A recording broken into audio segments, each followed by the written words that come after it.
After a mysterious unnamed virus takes out every human being, Philip Miller is the last man on Earth. He has been living alone for the past year and is driving around America to look for more people. He goes to every single state, making announcements to empty cities and stealing artifacts and paintings from museums. After the failed mission to find humans, Philip decides to return to his hometown, Tucson. Still, at the last attempt to find someone, he writes "Alive in Tucson" on every billboard he can find. In Tucson, he goes to his shabby apartment and packs up all the necessary stuff before making his way to a gated community in the more lavish part of the city. He chooses the biggest house and declares it as his new home.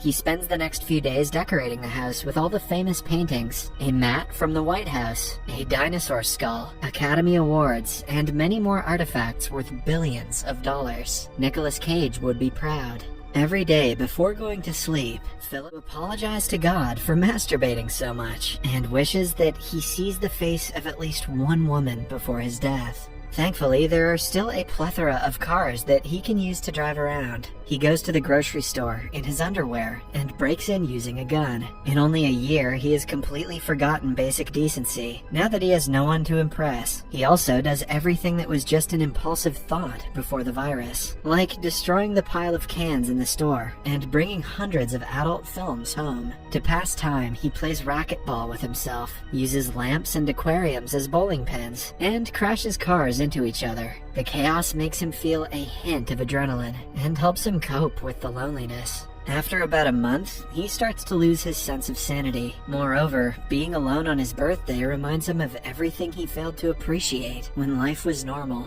He misses his mother, his life, and humans in general. The scene cuts to a few months later. The grand mansion Philip lived in has turned into a dumping site. It is filled with cans that he never cleans up because there won't be a meaning to it anyway. He hasn't showered in days and has started living like an animal. The house lacks running water and the toilet is covered in plastic bottles. So instead, Philip makes a hole in the springboard and uses the pool as his toilet. He also fills a kid's pool with margaritas and bathes in it while simultaneously drinking from it. Let's hope he never gets the two pools confused. Then, one day, he goes to the bar and draws faces on balls, assigning them names and personalities. He talks to them like they're his real friends, just to feel like he isn't lonely. At night, he brings a ball named Gary to a clothing store and hits on a mannequin that he has a crush on. When her arm breaks, Philip loses his mind. He decides that he doesn't want to live anymore and goes to the nearby hill to commit the unthinkable. He wishes farewell to all of his ball friends, promising to remember them for eternity. Then, he gets inside his car and drives towards the hill at full speed. Suddenly, he sees smoke rising far away and stops the car seconds before it crashes. Philip can almost not believe his eyes. He immediately follows the smoke and reaches a trailer that is clearly inhabited by a person. Then, he notices something he had been begging to see for the past year. Someone has left their bra to dry in the Philip smells it and is so overwhelmed that he falls unconscious. When he wakes up, he sees a beautiful girl holding him in her lap. She seductively promises to fulfill his wishes and kisses him. Philip is enjoying the kiss before he wakes up and realizes he was dreaming. The girl in front of him is less attractive and older. She is performing CPR on him to bring him back. They pull away from each other, weirded out upon seeing another human after so long. Philip asks her where the beautiful woman is, until she points out he should be worried about his wet underpants instead. It turns out that he peed himself when he was unconscious.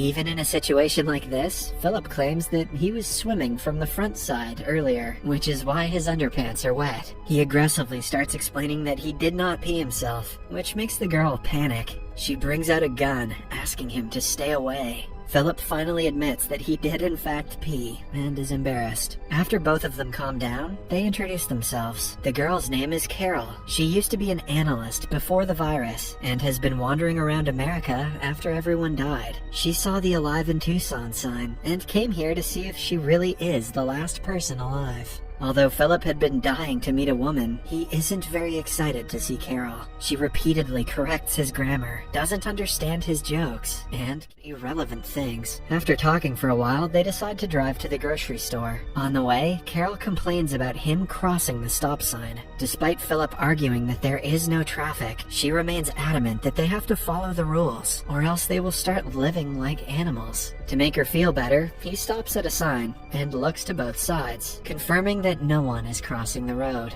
Her nagging doesn't stop when they reach the grocery store, and Philip parks in the handicap spot. They get into their fifth argument of the day, with Philip insisting that this imaginary handicapped person has a lot of space to park his car. When Carol still urges him to park somewhere else, he runs the vehicle straight into the store. Following that, she goes to take a tour of his house and is disgusted by the way he lives. He has 2 swimming pools, one filled with feces and the other with garbage. Carol also accuses him of stealing the paintings, even though he argues they didn't belong to anyone anymore. By the end of the house tour, Philip asks her to go back to her campsite. The next morning, he is woken up by Carol cleaning up his house. She nags him to get gardening and cleaning supplies from the store because they have to start living like human beings. At night, Philip goes to his ball buddies and complains about Carol. Even though he has only known her for a day, he feels like they are a married couple who desperately need to get a divorce. The following morning, things get worse for him. To the house next door, he tries to shoo her away, but Carol, being Carol, is stubborn. She asks him if he is scared of being seen naked, and as a reply, Philip takes off his pants. Carol finally addresses the elephant in the room and brings up the topic of reproduction. She thinks that they are the chosen ones who have been given the duty to repopulate the earth. Philip says he wouldn't sleep with her even if she was the last woman on Earth, which is true in this case. In the next scene, he is in his outdoor toilet when Carol approaches him. She wants him to find a way to get running water to their house. That way, they can grow tomatoes and other fruits. When he refuses to help, she tries to bribe him with fresh tomatoes, but he doesn't care. She should know better than to try bribing a guy who poops off a diving board. However, when it gets dark, he breaks into her garden and eats all of her vegetables. Carol knocks on his door the next morning and finds him covered in leftover tomatoes. Philip still claims that he isn't the one who stole them. He also notices Carol has hurt her leg while trying to transfer water to her house from a manhole. A few days later, she gives up on trying to live like a decent human. Philip finds her making an outdoor toilet in a fountain, copying his swimming pool toilet. Carol thinks that they might not be the chosen ones, the forgotten ones who have no purpose in life. They're in no way capable of creating an entire human civilization when they cannot even arrange a toilet in their million-dollar mansions. Philip, who is used to seeing Carol as an optimistic person, feels awful for her. Hence, he goes to the city's water tank and arranges a way to water Carol's garden. She is finally happy to see a good side to him and invites him for dinner. At night, Philip enjoys an organic meal after a long time. The topic of sex is brought up, and Philip says he is ready to sleep with her now. However, to his surprise, Carol doesn't want to make love before marriage. Initially, Philip laughs, thinking that it is a joke, but she turns out to be serious. Even though the idea is ridiculous, he proposes to make her feel better. At last, they decide to get married the next day. In the following scene, they are in church saying their vows. Philip thinks it isn't necessary, but goes with the act anyway. When they step out of the church, they're welcomed by a crowd of guests. Philip realizes he has made a mistake and screams. Then, he wakes up on his bed, thankful that it was only a dream. He even has to check out the window to ensure that most of the world is still dead. A while later, Carol comes to his house with food. She thanks the President of the United States by voting. It is useless, but Philip elects himself and becomes the president unanimously. Then, the two enjoy spaghetti and raisin balls, which Carol thinks is a good alternative to meatballs. Following that, the day of the wedding finally comes. Carol prepares the decorations and cake, while Philip is tasked to get rings for them. However, instead of getting the rings, he throws a bachelorette party for his ball buddies, setting fire to random things in a parking lot. He even goes to say goodbye to the mannequin, telling her that she will always remain the love of his life. At the end of the day, he goes to the church, where Carol has prepared a recording that will officiate their wedding. After brief vows, it is finally time to exchange rings. This is when Carol discovers that he didn't get them. She realizes she is the only one putting effort and calls off the wedding. Later, Philip knocks on her door, trying to talk to her, but she doesn't reply. Hence, he breaks down the front door with a hammer and enters the house. To his surprise, she has actually put in an effort to decorate it. She has even prepared a cake for them with his statue on top.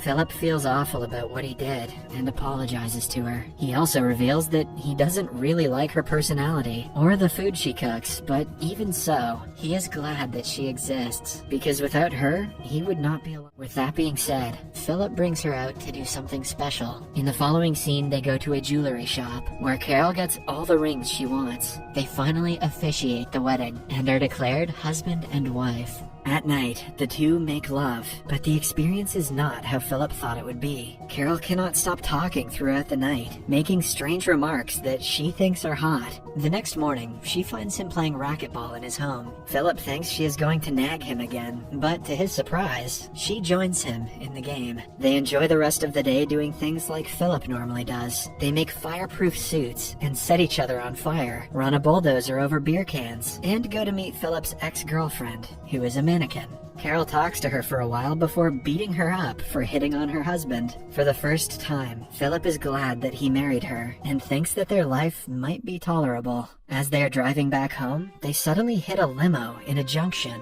Shocked, Philip runs to the car and sees a beautiful woman come out of it. Just when he thought he was happy with his wife, he starts to regret their marriage.